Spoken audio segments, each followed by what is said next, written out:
श्री अग्रवाल शिक्षा समिति और फोर्टी की ओर से महाराजा अग्रसेन ऑडिटोरियम में साध्वी ऋतंभरा के राम जन्मभूमि आंदोलन में भागीदारी पर विशेष कार्यक्रम आयोजित किया गया।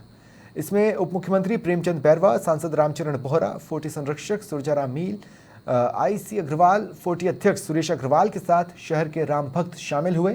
इस मौके पर वृंदावन के संविद गुरुकुल सैनिक गर्ल्स स्कूल की 400 छात्राओं ने साध्वी ऋतंभरा के बाल्यकाल से लेकर राम जन्मभूमि आंदोलन में क्रांतिकारी भूमिका का मंचन किया। अपने संबोधन में साध्वी ऋतंभरा ने कहा कि अयोध्या में 22 जनवरी को श्री रामलला मंदिर की प्राण प्रतिष्ठा के साथ भारत के बिखरे स्वाभिमान की प्रतिष्ठा हुई है। इस अवसर पर हमारे सहयोगी बीके शर्मा ने साध्वी ऋतंभरा से एक्सक्लूसिव बातचीत की। हमारे साथ साध्वी ऋतंभरा है, जिन्होंने 1989-90 से लेकर लगातार राम मंदिर आंदोलन में अपनी भागीदारी दी, काफ़ी कष्ट भी झेले, लेकिन अब राम मंदिर सबके सामने समक्ष है, सब लोग दर्शन कर पा रहे हैं। तो इस अनुभव को हम साझा करने के लिए हमारे साथ दीदी माँ हैं। आप बताइए कि ये एक सपने को साकार करने जैसा है। सपने को साकार करने जैसा है, लेकिन ये सपना रात को सोते में नहीं लिया गया था, ये खुली आंखों से लिया गया था। और इस सपनों के लिए बहुत रातें न्यौछावर हुई थी, बहुत लोगों की, लाखों लोगों की। ये संकल्प है, स्वाभिमान की पूर्ण प्रतिष्ठा है। ये निश्चित किया गया है कि विध्वंसक अमर नहीं होते, सृजन करने वाले सदा रहते हैं।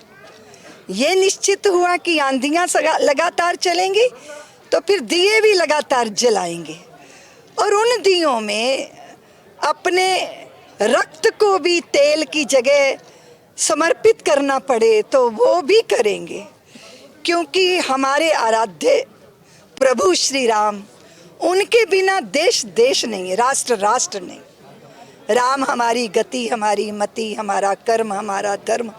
बिना राम के आदर्शों का चरमोत्कर्ष कहाँ है, और बिना राम के भारत भर में भारतवर्ष कहाँ है। हम चाहते हैं हमारा देश आध्यात्मिक देश हो, हमारी संतानें जो हैं तेजस्वी हों, तरुणाइयाँ सृजन में लगें, वृद्धावस्था विवेक युक्त हो।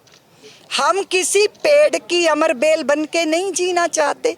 अमर बेल जो होती है उसकी अपनी कोई जड़ नहीं होती, और किसी भी पेड़ पे लिपट के उसका रस लेती है। लेकिन जब शंकराचार्य जैसे प्रतिष्ठित पद से सवाल उठते हैं तो विरोधी और मुखर हो जाते हैं। बहुत ऊंचे पदों पे कुछ से कुछ कहा गया, उसके बारे में टिप्पणी करने का मेरा स्तर नहीं है, मेरी औकात नहीं है, मैं नहीं बोल सकती। लेकिन ये जो आप देख रहे हो 22 जनवरी को जो घटना घटित हुई, जिस तरह उस प्रतिमा में प्रभु श्री राम आए, जैसे हृदय स्पंदित हुए, जैसे आँखों से अश्रुपात हुए, सारे विश्व में राममय तन मन जन का मन हो गया।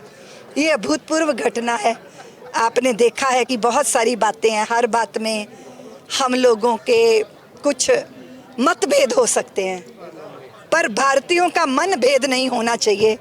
ये निश्चित कहा जा रहा है भारतीय जनता पार्टी और आरएसएस का ये प्रकल्प है, इससे राम भक्तों का कोई लेना देना नहीं। अब ये तो आप देख ही सकते हो कि 90 के अंदर राम भक्तों ही तो थे जो अपने को न्यौछावर करने गए थे, है ना।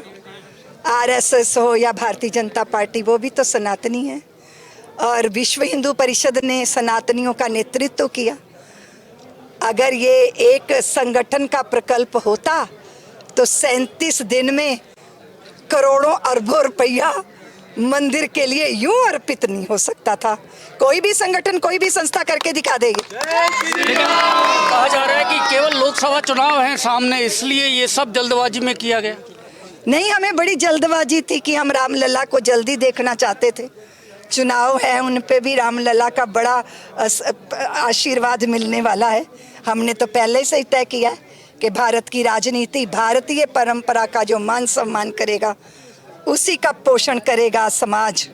इस देश की परंपरा को गाली देने वाले भी क्या कर रहे हैं, चंद लोगों को खुश करने के लिए मेरी परंपरा को कोसने वाले, भारत माँ को कोसने वाले, राम जी के अस्तित्व पे सवाल खड़े करने वाले चंद वोटों के लिए, क्या वो राजनीति नहीं है? ज्ञान व्यापी में भी बहुत सारे सबूत मिले हैं, अब उनको सामने भैया सच बताएं, उत्तर भारत के हर जगह पर सबूत ही सबूत है।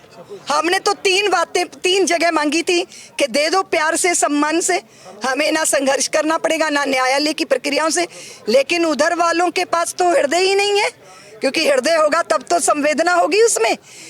30,000 खोए हमने, 300 नहीं मांगे, 30 नहीं मांगे, 3 मांगे।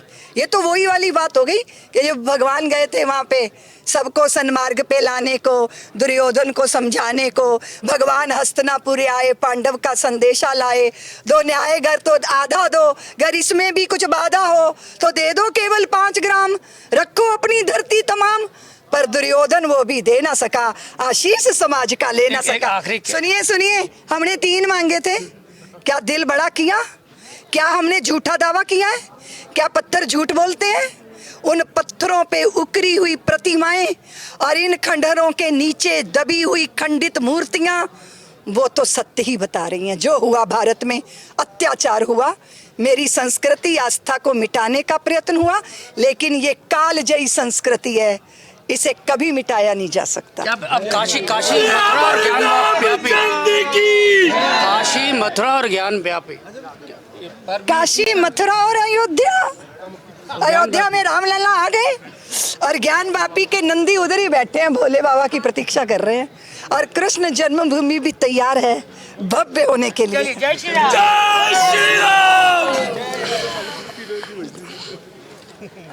तो ये हैं साध्वी ऋतंभरा।